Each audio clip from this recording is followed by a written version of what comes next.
This is a true story. So as you guys may or may not know, I've been doing a series this week on spiritual discernment, and let's call this part 3 of, I don't know how many parts there's going to be, but I have a client who came to me last November, and she came to me for a healing session. And at the beginning of our session, she shared with me that she signed up to get her energy field scanned on some website or by some website that she found on Google. And I said, oh, that's interesting. And then at the end of our session, she asked me point blank, like, do you think I should do that? Do you think it's for my highest and best good?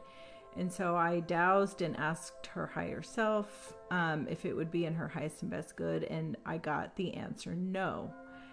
And then she went on her computer and she realized that they had already, like, the ball was already in motion because she had already paid and signed up, and they may have even already done this scan. I'm going to try to keep this short, but you guys need to be aware that these type of things happen. So she had done a search on Google for something like, spiritual healing or energy healer. I'm not sure.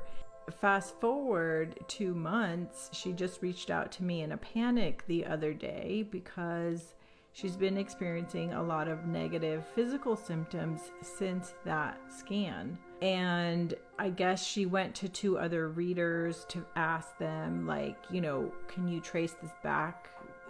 Where did it come from? Because she was experiencing a lot of negative symptoms in her body, but also in the 3D, like her email accounts were getting hacked, her credit card accounts, she had to close them because there were like scams going on in her account.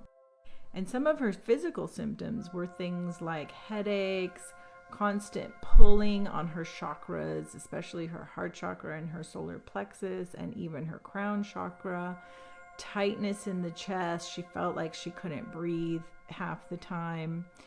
And when this started, she was sleeping in her room with her husband, and one night she noticed like this cold energy hovering over her bed. And she asked him if he noticed it too, and he said, yeah, I feel it. And it was so palpable, she said that she was even afraid to get up and use the restroom.